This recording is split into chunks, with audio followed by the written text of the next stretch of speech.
Hello friends, welcome to Kavish good kitchen.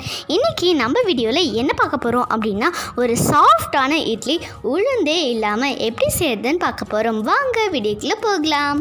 Hi friends, this is Kavitha Karthikeyan. இன்றைக்கி நம்ம வீடியோவில் சாஃப்டான இட்லி உளுந்தம்பருப்பே இல்லாமல் தான் எப்படி செய்யுதுன்னு பார்க்க போகிறோங்க. இந்த இட்லி பார்த்திங்க அப்படின்னா ஒரு அர்ஜென்ட்க்கு எங்கேயா நம்ம ஊருக்கு போயிட்டு வரோம் அப்படிங்கிறப்போ நமக்கு உடனே இட்லி சாப்பிட்டே ஆகணும் அப்படின்னு நினச்சோம் அப்படின்னா இது மாதிரி நம்ம ஊற்றி சாப்பிடலாம். ஏன்னா இட்லிங்கிறது ஈஸியாக டைஜஸ்ட் ஆகக்கூடிய ஒன்று. நம்ம ட்ராவலிங்லாம் பண்ணிட்டு வரும்போது இட்லி சாப்பிட்டோம் அப்படின்னா பெஸ்ட்டாக நமக்கு தோணும் இல்லையா? ஸோ அது மாதிரி டைமில் மாவு இல்லை அப்படின்னா நம்ம இது மாதிரி செஞ்சு சாப்பிடலாம். ரெகுலராக இது செஞ்சு சாப்பிட்றதுக்கு கரெக்டாக இருக்காது.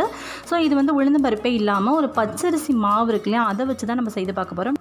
இந்த இட்லி பார்த்திங்க அப்படின்னா ஆக்சுவலி நாங்கள் எங்கள் சின்ன மாமியார் அவங்க வீட்டுக்கு வந்துட்டு நாங்கள் கெஸ்ட்டாக போயிருந்தோம். உங்களுக்கு தெரிஞ்சிருக்கும், ஜூன் 13th எங்களோட வெட்டிங் டே. ஸோ அதுக்கு முதல் நாள் நாங்கள் போயிருந்தப்போ இந்த இட்லி செஞ்சு கொடுத்தாங்க. மாவு இல்லை அப்படின்ட்டு உடனே செஞ்சு கொடுத்தாங்க. ரொம்ப சூப்பராக இருந்துச்சு. அவங்க சொல்லி கொடுத்த இது தான். ஸோ வாங்க எப்படி செய்கிறதுன்னு பார்க்கலாம். இப்போ நம்ம ஒரு கப் அளவுக்கு பச்சரிசி மாவும் சேர்த்துக்கலாம். நம்ம கடைங்களெல்லாம் இடியாப்ப மாவு பச்சரிசி மாவுன்னு விற்கும் இல்லையா, அதுதான். இதுக்கு தேவையான அளவு உப்பு சேர்த்துக்கலாம். கொஞ்சம் போல் பேக்கிங் சோடா, இங்கே பாருங்கள் நான் கையில் கொட்டி காமிக்கிறேன். ஒரு 1/2 ஸ்பூனுக்கு கம்மியாக பேக்கிங் சோடா மாவு சேர்த்துக்கலாம்.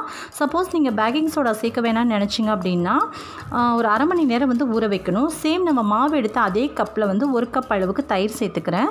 இதை நல்லா கலந்து விட்டுக்கோங்க. சப்போஸ் நீங்கள் பேக்கிங் சோடா சேர்க்கலை அப்படின்னா மறக்காமல் ஒரு 1/2 hour கண்டிப்பாக ஊற வச்சு அதுக்கப்புறம் இட்லி ஊற்றணும். பட் நம்ம இதை கலந்துட்டு நம்ம உடனே இட்லி ஊற்ற போகிறோம். இப்போ தேவையான அளவு தண்ணி சேர்த்துக்கலாம். தண்ணி அளவுலாம் கிடையாது. நீங்கள் ஒரு இட்லி மாவு கன்சிஸ்டன்சி வர வரைக்கும் தண்ணி மட்டும் சேர்த்துக்கோங்க. சேர்த்துட்டு நல்லா கலந்து விட்டுக்கோங்க. நீங்கள் கடையில் வாங்கின மாவு அப்படின்னா ஓகே. சப்போஸ் நீங்கள் வீட்டில் அரைக்கிறீங்க அப்படின்னா அந்த மாவை அரிசி நல்லா கழுவிட்டு ஊற வச்சு அதுக்கப்புறமா நீங்கள் அந்த மாவை அரைச்சிக்கோங்க. மிஷினில் கொடுத்து அரைச்சிக்கோங்க காய வச்சுட்டு. அப்போ இட்லி நல்ல வெள்ளையாக இருக்கும். இப்போ பாருங்கள், இட்லி மாவு கன்சிஸ்டன்சிக்கு வந்துருச்சு. நம்ம சோடா மாவு சேர்த்தனால இட்லி நல்லா மாவு நல்லா புஃப்னு எந்திரிச்சு வருது, பார்த்துருப்பீங்க. ஸோ இப்போ நம்ம இட்லி ஊற்றலாம். இப்போ பாருங்கள் மாவு எப்படி இருக்குது அப்படின்னு சொல்லிட்டு. இப்போ நம்ம இட்லி வார்த்தரலாம்.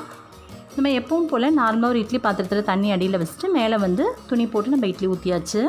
இப்போ நம்ம வேக வச்சு எடுத்ததுக்கப்புறம் இட்லி எப்படி இருக்குன்னு பார்க்கலாம். இந்த இட்லி நீங்கள் உடனே ஊற்றி உடனே சாப்பிட்றதுக்கு ரொம்பவே நல்லாயிருக்கும். ஆனால் ஊற்றி நீங்கள் ஆற வச்சிட்டிங்க அப்படின்னா நல்லா இருக்காது. ட்ராவலிங்க்கெலாம் எடுத்துகிட்டு போகிறதுக்கு கண்டிப்பாக இது சான்ஸ் கிடையாது. எல்லாருக்குமே ஒரு டவுட் இருக்கும், இதில் தோசை வருமா அப்படின்னு சொல்லிட்டு. அதுவும் ஊற்றி பார்த்துடலாம். ஆனால் தோசை வருங்க, பட் நமக்கு முறுமுறுன்னு நம்ம நினைக்கிறோம் அப்படின்னா நிச்சயமாக வராது. குழந்தைங்களுக்குலாம் ஊட்டுவோம்ல சாஃப்டாக, அது மாதிரியான தோசை தான் நமக்கு கிடைக்கும். நல்லா சாஃப்டாக கிறிஸ்பியாக இருக்க தோசை, நல்லா முறுமுறு கிறிஸ்பியாக இருக்க தோசை நமக்கு கிடைக்காது. இந்த மாவில் ஊற்றும் போது ரொம்ப ரொம்ப சாஃப்டாக இருக்கும் தோசை. ஸோ அதனால் நீங்கள் தோசை ட்ரை பண்ணுறத விட இட்லி பெஸ்ட்டு. குழந்தைங்களுக்கே நீங்கள் கொடுக்குறதானால தாராளமாக இதில் இட்லி ஊற்றி கொடுக்கலாம், ஒன்றும் ப்ராப்ளம் கிடையாது. அவ்வளோதான், இட்லி வெந்தாச்சு. இப்போ பாருங்கள் எப்படி இருக்குது அப்படின்னு சொல்லிட்டு. எடுக்கும் போதே உங்களுக்கு தெரியும் அவ்வளோ சாஃப்டாக இருக்குது. கண்டிப்பாக இதை நீங்கள் ட்ரை பண்ணி பார்த்துட்டு கண்டிப்பாக நீங்கள் கமெண்டில் உங்களுடைய ஆன்சர் என்ன அப்படின்றத சொன்னீங்கன்னா நிச்சயமாக பார்க்குற எல்லாத்துக்குமே யூஸ்ஃபுல்லாக இருக்கும். ஏன்னா ஒவ்வொருத்தரும் வீடியோ பார்க்குற எல்லாருமே கமெண்ட்ஸில் எப்படி சொல்லியிருக்காங்கன்றதை பார்த்துட்டு தான் அவங்க ட்ரை பண்ணுவாங்க. ஸோ ஒருத்தருக்கு நிச்சயமாக ட்ரை பண்ணிவிட்டு கமெண்ட்ஸில் எப்படி வந்திருக்கு அப்படின்றத சொல்லுங்கள்.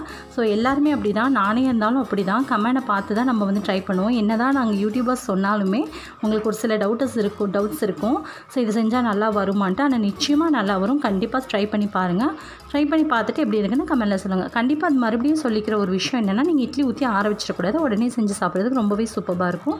ஓகே ஃப்ரெண்ட்ஸ், உங்களுக்கு இந்த வீடியோ பிடிச்சிருந்தா லைக் பண்ணி ஷேர் பண்ணுங்கள். மறக்காமல் நம்ம சேனல் கவிஷ் குட் கிச்சனை சப்ஸ்கிரைப் பண்ணிக்கோங்க. லாக்டவுனுக்கு எல்லாத்துக்கும் யூஸ்ஃபுல்லாக இருக்கும்னு நினச்சிங்க அப்படின்னா ஷேர் பண்ணுங்கள். தேங்க்யூ வெரி மச் ஃபார் வாட்சிங் this videos. Bye. Homemade delicious ரecipe ready.